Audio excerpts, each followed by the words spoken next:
개인적인 질문. 자녀는 있습니까? 자녀 이름은 무엇입니까? 자녀는 몇 명입니까? 몇 살입니까? 네, 있습니다. 3명 있습니다. 일남 2녀입니다. 임지원 8살, 임현빈 6살, 임서진 2살입니다. 남편 이름은 무엇입니까? 임상후입니다. 남편 직업은 무엇입니까?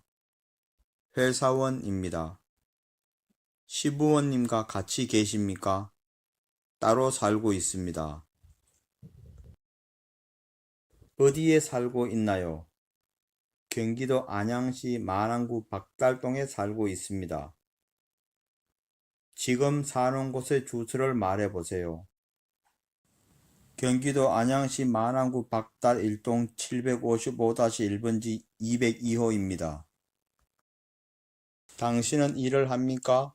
어디에서 일을 합니까? 무슨 일입니까? 일을 하지 않습니다. 현재 다문화센터에서 한국어를 배우고 있습니다. 왜 일을 하지 않습니까? 아이들이 어리고 엄마 손길이 필요해서 일을 하지 않습니다. 당신의 최종 학력은 어떻게 됩니까? 고등학교 졸업입니다. 당신의 최종 학력은 어떻게 됩니까? 전문대학입니다. 당신의 고향은 어디입니까? 필리핀 마닐라입니다. 한국에 온 지 얼마나 되었나요? 한국에 온 지는 9년 3개월이 되었습니다. 한국어를 공부 많이 했습니까? 어디서 배웠어요? 네, 한국어를 공부하고 있습니다. 다문화센터에서 배웠습니다. 남편은 잘해줍니까? 네, 잘해줍니다. 따뜻하고 자상합니다. 남편과 행복하게 살고 있나요? 네, 사랑하는 남편과 행복하게 살고 있습니다. 당신은 몇 살입니까? 남편의 나이는 어떻게 됩니까? 30살입니다. 남편은 48살입니다. 결혼은 언제 했습니까? 어떻게 만났나요? 어디에서 결혼했습니까? 2010년 12월 15일 결혼했습니다. 국제결혼소개업소를 통해 만났습니다. 필리핀에서 결혼했습니다. 한국에 머물면서 가장 어려웠던 일, 그리고 즐거웠던 일은 무엇입니까?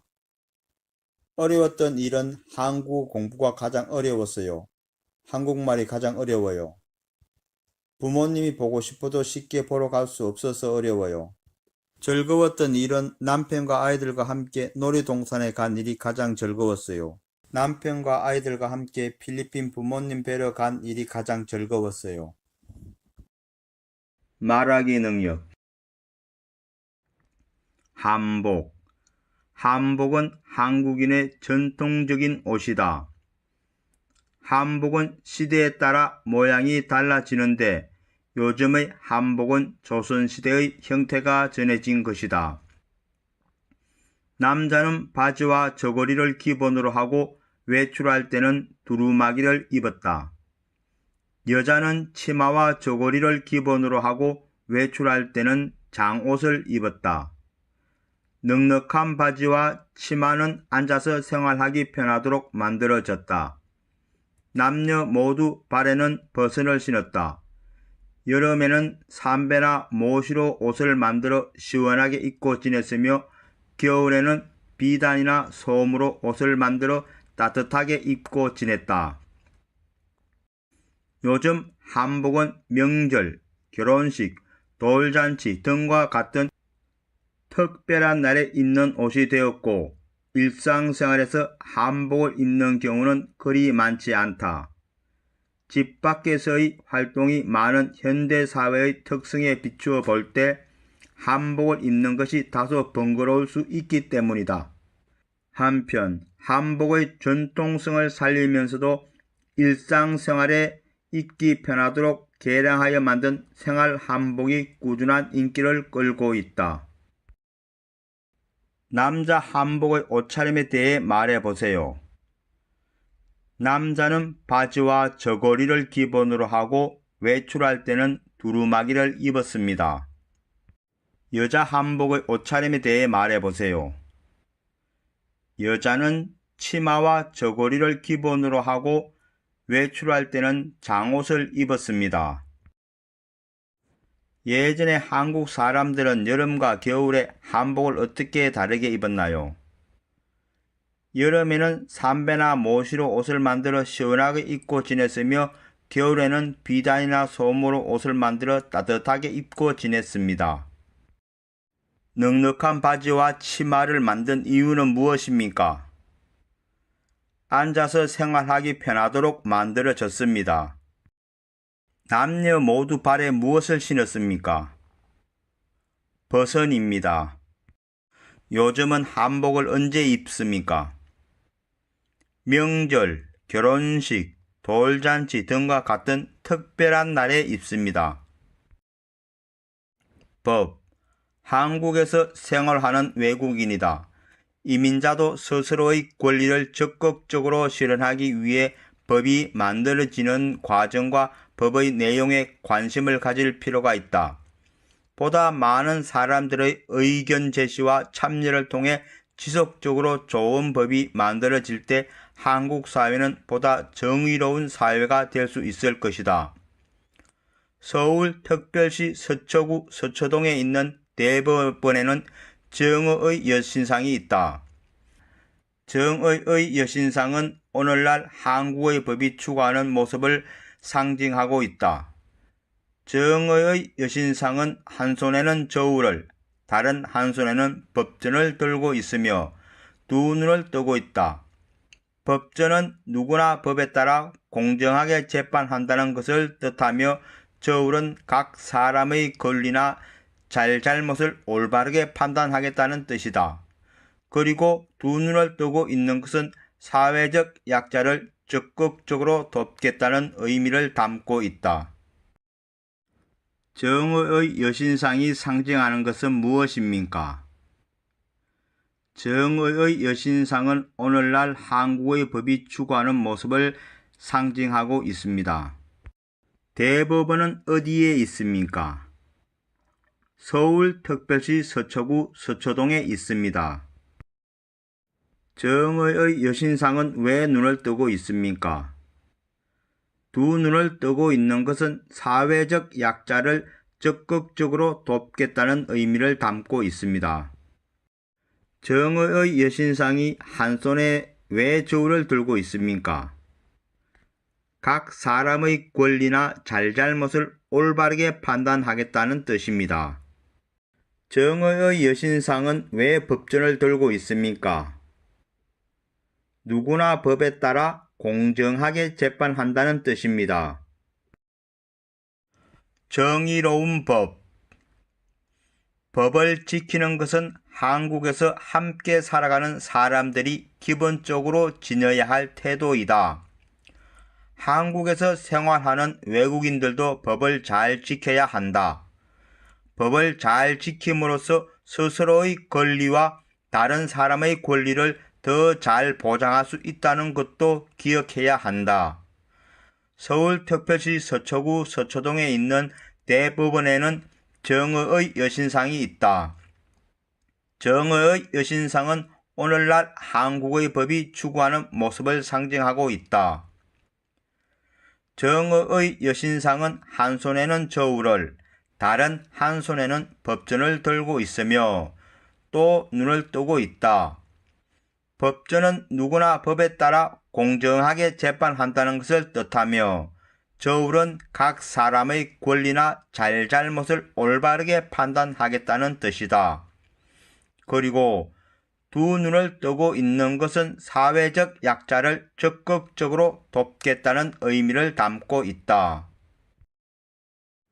정의의 여신상이 들고 있는 법전과 저울은 각각 무엇을 뜻합니까?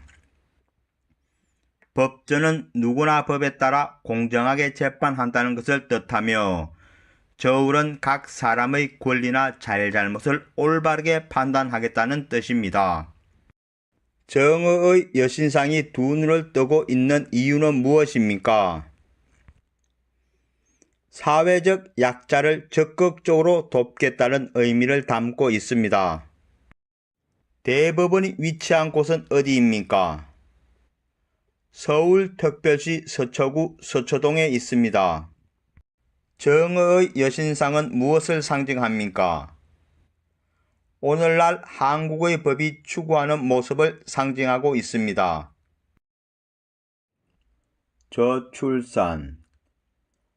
저출산 현상은 태어나는 아이의 수가 감소하여 국가의 출산율이 낮아지는 것을 말합니다. 한국은 현재 출산율이 1.3% 미만으로 초저출산 사회에 들어섰습니다. 또한 의료기술의 발달과 1인당 소득의 증가로 노년 인구가 계속 늘어나는 추세인데 그들을 부양할 젊은 세대의 비율은 줄어들고 있어 저출산 현상이 심각한 사회 문제로 대두되고 있습니다. 조사 결과 저출산 현상의 원인으로는 양육 비용의 부담이 31.2%로 가장 많았고 취업난과 고용 불안정, 일과 가정의 양립이 어려운 사회 문화, 여성 위주의 육아 및 가사 부담 등이 뒤를 이었습니다. 따라서 저출산 문제를 해결하기 위해서는 사회 구성원 모두가 인식 변화를 위해 노력해야 하며 정부가 제도적, 금전적 지원을 아끼지 않아야 합니다. 윗글은 어떤 내용인가요? 저출산 현상의 의미와 원인, 해결 방법에 대해 이야기하는 글입니다. 저출산 문제를 해결하기 위해 어떤 노력을 해야 하나요? 아이를 잘 양육할 수 있도록 사회 구성원의 인식 변화와 정부의 제도적, 금전적 지원이 필요합니다. 저출산 현상의 원인은 무엇인가요? 많은 양육 비용, 취업난과 불안정한 고용, 일과 가정에서의 역할을 동시에 해내기 쉽지 않은 사회 문화, 여성 위주의 육아 및 가사 부담 등의 이유 때문에 아이를 낳지 않으려고 합니다. 저출산 2. 한국은 현재 저출산 고령화 문제가 심각한 상황입니다. 그렇다면 출산율이 낮은 이유는 무엇일까요? 이에 대해 한국인을 대상으로 조사한 결과 교육비가 부담스럽다는 의견이 가장 높게 나타났습니다. 그 다음으로는 맞벌이 가정의 증가로 특히 여성들이 일과 양육을 동시에 하는 것이 어려워서라는 응답이 뒤를 이었습니다. 세 번째로 많은 응답은 정부의 재정적 지원이 적어서라는 대답이었습니다. 끝으로 개인주의가 확산됨에 따라 자녀의 얽매인 삶이 싫어서라는 응답은 가장 적게 나타났습니다. 전문가들은 저출산 문제를 해결하기 위해서는 정부가 사교육비를 줄일 수 있도록 하고 일하는 여성에게 마음 놓고 일할 수 있도록 지원을 아끼지 않아야 할 것이라고 말했습니다. 조사 결과 한국의 출산율이 낮은 첫 번째 이유는 무엇입니까? 교육비가 부담스럽습니다. 조사 결과에서 응답이 가장 적게 나타난 답변은 무엇입니까? 개인주의가 확산됨에 따라 장녀의 얽매인 삶을 싫어합니다. 정부가 사교육비를 줄일 수 있도록 해야 하는 이유는 무엇입니까? 저출산 문제를 해결하기 위해서입니다. 전문가들이 저출산 문제를 해결하기 위해 말한 두 가지 방법은 무엇입니까? 정부가 사교육비를 줄일 수 있도록 하고 일하는 여성에게 마음 놓고 일할 수 있도록 지원을 아끼지 않아야 할 것이라고 말했습니다. 전통 혼례 한국의 전통 혼례는 신부의 집에서 치르는 것이 관례입니다. 신부의 집에서는 혼례일을 정하고 신랑 집에서는 혼례 전날에 옷감과 편지가 든 함을 신부 집으로 보냈습니다. 혼례날 신부는 두 볼에는 연지, 이마에는 곤지를 찍었습니다. 붉은색이 나쁜 것을 막아준다고 믿었기 때문입니다. 마주보고 서 있는 신랑과 신부의 가운데 놓인 상에는 암수 한 쌍의 나무 기러기를 놓았습니다. 기러기는 부부가 평생 헤어지지 말고 행복하게 살라는 사람들의 마음을 담고 있습니다. 신랑과 신부는 서로 절을 하고 술잔을 나눈 뒤 부부로서 서로가 하나됨을 약속하였습니다. 혼례를 치르고 나면 부부는 집안 어른들께 패백을 드렸습니다. 가족들은 신부에게 대추와 밤을 던져주며 자식을 많이 낳고 복되게 살라고 기원해 주었습니다. 윗글은 어떤 내용인가요? 한국의 전통 혼례에 관한 글입니다. 나쁜 것을 막기 위해 신부는 무엇을 하나요? 신부는 나쁜 것을 막기 위해 두 볼에는 연지를 찍고 이마에는 곤지를 찍었습니다. 암수 한 쌍의 기러기는 무엇을 의미하나요? 암수 한 쌍의 기러기는 부부가 평생 헤어지지 말고 행복하게 살라는 사람들의 마음을 담고 있습니다. 패백을 드릴 때 가족들은 신부에게 왜 대추와 밤을 먼저 주나요? 대추와 밤은 많은 자식과 복을 의미하기 때문에 자식을 많이 낳고 복되게 살라고 대추와 밤을 던져줍니다. 비닐 쇼핑백. 비닐 쇼핑백은 태우면 나쁜 물질이 발생하고 땅에 묻으면 다 썩는데 몇백 년이 걸린다. 따라서 환경을 위해 가능하면 사용을 줄이는 것이 좋다. 이에 A제과점은 다가오는 4월 5일 식목일을 맞아 전국 지점에서 일회용 비닐 쇼핑백을 제공하지 않는 비닐 쇼핑백 없는 날을 운영한다고 밝혔다. 이날 A제과점은 일회용 비닐 쇼핑백 제공을 중단하고 쇼핑백을 원하는 고객에게는 비닐 쇼핑백 대신 종이 봉투를 제공할 예정이다. 이와 함께 장바구니 사용 협조를 부탁하는 포스터를 매장에 부착하는 등 고객의 환경 보호를 위해 비닐 쇼핑백 대신에 장바구니를 사용할 것을 권고하는 홍보를 할 예정이다. 윗글은 어떤 내용인가요? A제과점에서 비닐 쇼핑백 없는 날을 시행한다는 것을 알리는 글입니다. 비닐 쇼핑백 없는 날은 언제 시행되나요? 4월 5일 식목일에 시행됩니다. 4월 5일 A제과점에 방문할 때는 무엇을 가져가야 하나요? 가방이나 개인 장바구니를 가져가야 합니다. 비닐 쇼핑백의 사용을 줄여야 하는 이유는 무엇인가요? 비닐 쇼핑백은 태울 때 나쁜 물질이 발생하고 땅에 묻어도 썩는데 몇백 년이 걸리기 때문입니다. 환경오염 줄여요. 매년 4월 22일은 지구의 날입니다. 지구의 날은 지구 환경오염 문제를 심각하게 생각하는 자연보호자들이 만든 날입니다. 저희 가게는 내일인 4월 22일 지구의 날을 맞이하여 비닐봉투 없는 날 캠페인을 합니다. 저희 가게에서는 내일 지구의 날을 맞이하여 비닐봉투를 제공하지 않으니 손님들께서는 장바구니를 준비해 주시기 바랍니다.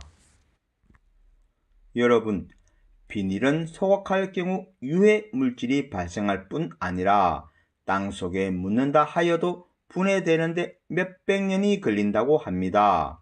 이제 우리가 왜 비닐봉투 대신 장바구니를 사용해야 하는지 아시겠죠? 이날 장바구니를 준비해서 매장을 방문하는 고객님께는 100원을 드립니다. 지구의 날은 언제이며 무슨 날입니까? 지구의 날은 4월 22일이며 지구 환경 오염 문제를 심각하게 생각하는 자연 보호자들이 만든 날입니다. 내일 가게는 어떤 캠페인을 합니까? 비닐봉투 없는 날 캠페인을 합니다. 4월 22일에 이 가게에서 제공하지 않는 것은 무엇입니까? 비닐봉투를 제공하지 않습니다. 4월 22일에 이 가게에 갈 때 준비해야 할 것은 무엇입니까? 장바구니를 준비해야 합니다. 왜 비닐봉투 대신 장바구니를 사용해야 합니까? 비닐은 소각할 경우 유해 물질이 발생할 뿐 아니라 땅 속에 묻는다고 하여도 분해되는데 몇백 년이 걸린다고 합니다. 4월 22일에 이 가게에 장바구니를 가져가면 좋은 점은 무엇입니까? 매장을 방문하는 고객님께는 100원을 드립니다. 환경오염 줄여요 2. 내일은 6월 5일 환경의 날입니다. 환경의 날을 맞이하여 저희 가게는 비닐봉투 없는 날 캠페인을 합니다. 이날 하루는 비닐봉투를 제공하지 않으니 가방이나 장바구니를 준비해 주시기 바랍니다. 여러분, 비닐을 소각할 경우 유해 물질이 발생할 뿐 아니라 땅 속에 묻는다고 해도 분해되는데 몇백 년이 걸린다고 합니다. 이제 우리가 왜 비닐봉투 대신 장바구니를 사용해야 하는지 아시겠죠? 이날 장바구니를 준비해서 매장을 방문하는 고객님께는 500원을 돌려드립니다. 장바구니를 가지고 다니시면 500원도 돌려받을 수 있을 뿐만 아니라 환경 오염도 줄일 수 있습니다. 지구가 방긋 웃도록 캠페인에 참여해 주실 거죠? 이 가게는 어떤 캠페인을 하고 있습니까? 가게는 비닐봉투 없는 날 캠페인을 하고 있습니다. 6월 5일에 이 가게에 갈 때 준비해야 할 것은 무엇입니까? 가방이나 장바구니를 준비해야 합니다. 6월 5일 이 가게에 장바구니를 가져가면 좋은 점은 무엇입니까? 500원도 돌려받을 수 있을 뿐만 아니라 환경 오염도 줄일 수 있습니다. 6월 5일에 이 가게에서 제공하지 않는 것은 무엇입니까? 비닐봉투를 제공하지 않습니다. 교육. 아이가 많이 컸네요. 몇 살입니까? 네, 아이가 7살이에요. 내년에 초등학교에 들어가요.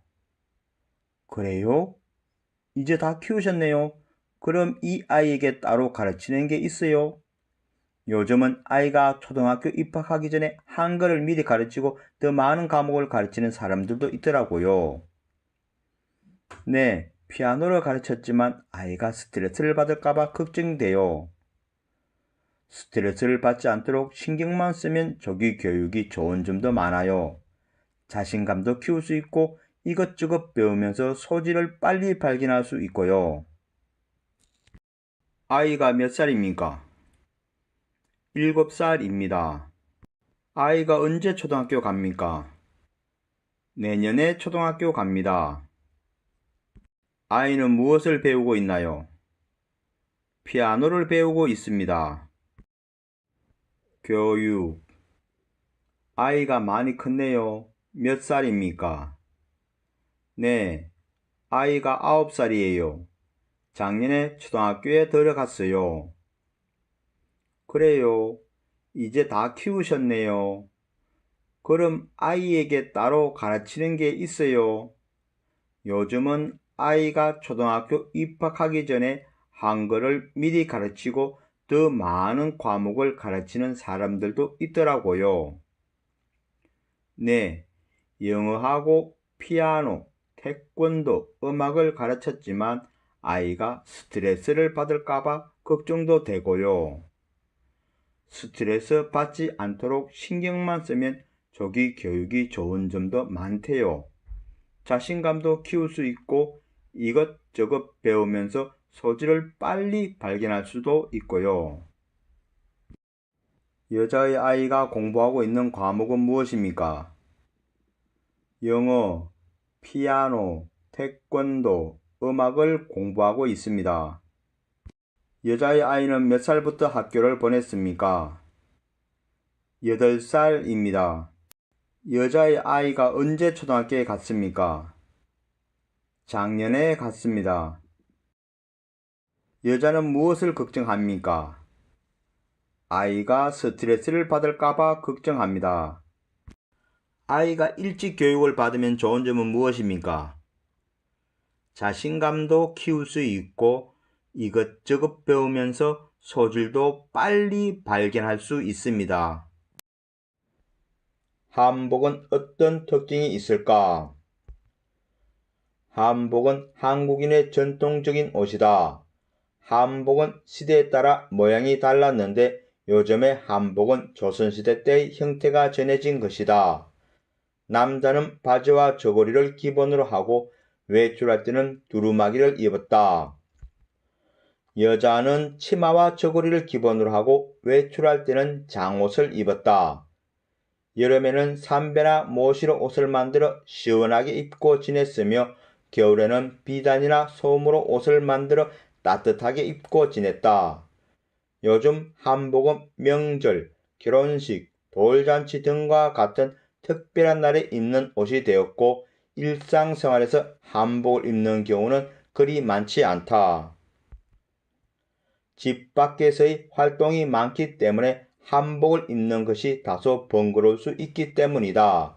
한편 한복의 전통성을 살리면서도 일상생활에서 편하도록 개량하여 만든 생활 한복이 꾸준한 인기를 끌고 있다.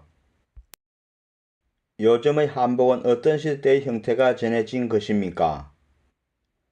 요즘의 한복은 조선시대 때의 형태가 전해진 것입니다. 한복은 뭘로 만듭니까? 여름에는 삼배나 모시로 옷을 만들어 시원하게 입고 지냈으며 겨울에는 비단이나 솜으로 옷을 만들어 따뜻하게 입고 지냈습니다. 남자 한복의 옷차림에 대해 말해보세요. 남자는 바지와 저고리는 기본으로 하고 외출할 때는 두루마기를 입었습니다.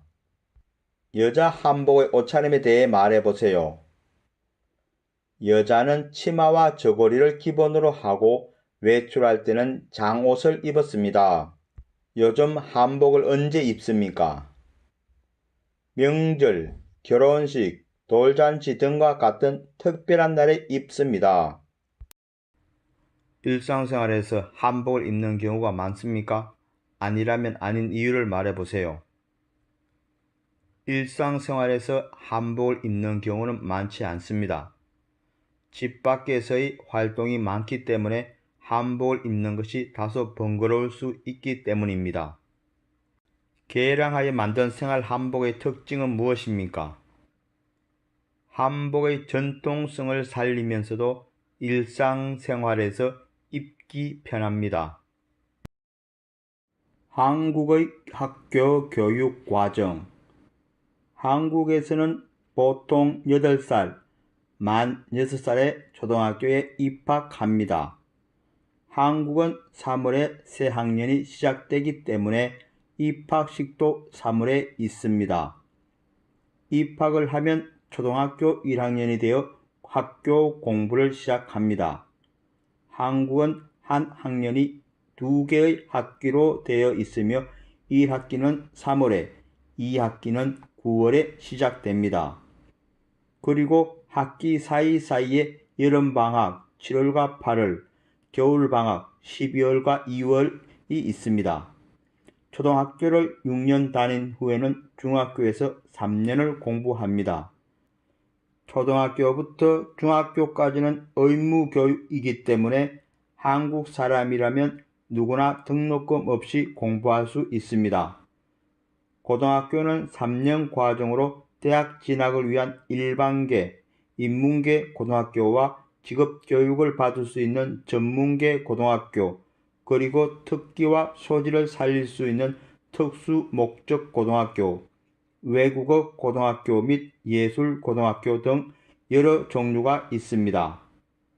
고등학교 3학년 학생들은 11월에 대학 수학 능력 시험을 치르는데 대학교에 가기 위해서는 수능 시험 성적이 중요하기 때문에 학생들은 고등학교에 다니는 동안 이 시험을 매우 열심히 준비합니다. 고등학교 졸업 후 계속 공부하고 싶은 학생들은 대학교에 가는데 교육열이 높은 한국에서는 고등학교 졸업생 중 80%가 대학교에 진학하고 있습니다. 윗글은 어떤 내용인가요? 한국의 학교 교육 과정에 대한 글입니다. 한국에서 초등학교는 몇 살에 입학하나요? 보통 8살, 만 6살에 초등학교에 입학합니다. 한국 학교의 학기는 어떻게 되나요? 1년에 1학기와 2학기로 2개 학기로 나누어집니다. 그리고 학기 사이에 여름방학과 겨울방학이 있습니다. 한국에서 어떤 학교에서 몇 년씩 공부하나요? 한국의 교육 과정에 대해 말해보세요. 초등학교 6년, 중학교 3년, 고등학교 3년입니다. 한국의 의무교육기간은 몇 년인가요? 초등학교 6년, 중학교 3년으로 9년입니다. 한국의 고등학교는 어떻게 구분되나요? 일반계 고등학교, 전문계 고등학교, 특수목적 고등학교가 있습니다. 한국의 대학 입학시험에 대해 설명해 보세요. 한국의 대학 입학시험은 대학 수학 능력 시험이고 1년에 한 번 11월에 치릅니다. 법은 어디서 만들고 재판은 어디서 할까? 행정부가 나라 안팎의 여러 가지 일을 처리할 때는 정해진 법에 따라야 한다. 따라서 법을 만드는 역할이 매우 중요한데 이 일을 담당하는 곳을 입법부라고 한다. 한국에서는 국회가 입법부의 역할을 담당하고 있다. 국회는 국민의 뜻을 반영하여 국민 생활에 필요한 법을 만든다. 국회에서 법을 만드는 국회의원의 임기는 4년이며 대통령과 달리 여러 번 선출될 수 있다. 국회의원은 지역구 국회의원과 비례대표 국회의원으로 구분된다. 국회에서 만들어진 법이 잘 지켜지도록 하기 위해서는 사람들이 법을 잘 따랐는지 어겼는지를 판단하는 기관이 필요하다. 사법부는 법을 해석하고 적용하여 법에 따라 분쟁을 해결하는 곳이다. 한국에서 사법부의 역할을 담당하는 곳은 법원이며 재판을 통해 판결을 내리는 사람을 판사라고 부른다. 판사는 법과 양심에 따라 공정한 판결을 내리기 위해 노력한다. 법원의 종류에는 대법원, 고등법원, 지방법원, 가정법원 등이 있다. 윗글은 어떤 내용인가요? 법을 만드는 입법부와 재판을 하는 사법부에 관한 글입니다. 입법부의 역할은 무엇이고 그 역할은 어디에서 담당하고 있나요? 입법부는 국민의 뜻을 반영하여 법을 만들고 그 역할은 국회에서 합니다. 한국 국회의원의 임기는 몇 년이며 어떻게 구분되나요? 국회의원의 임기는 4년이고 지역구 국회의원과 비례대표 국회의원으로 구분됩니다. 법원의 종류에는 무엇이 있나요? 대법원, 고등법원, 지방법원, 가정법원 등이 있습니다. 한국의 사법부가 하는 역할은 무엇이고 그 역할은 어디에서 담당하고 있나요? 법을 해석하고 법에 따라 분쟁을 해결하는 곳입니다. 그리고 그 역할은 법원에서 합니다. 필리핀과 한국 문화의 차이점. 필리핀과 한국 문화의 차이점. 한국은 집안에서 신발을 신지 않고 온돌 생활을 합니다. 필리핀은 신발을 신고 돌아다니고 침대 생활을 합니다.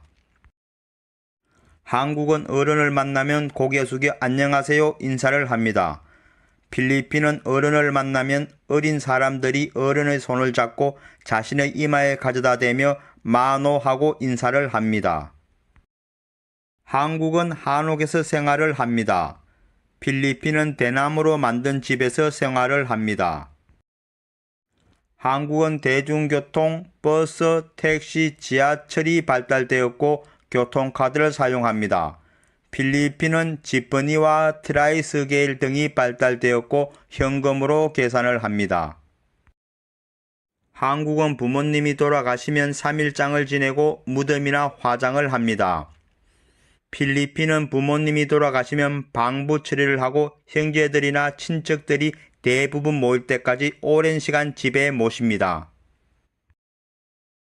한국에서는 식사를 하고 나가면서 카운터에서 계산을 합니다. 필리핀은 식사를 하고 테이블에 앉아서 종업원을 불러 계산을 합니다.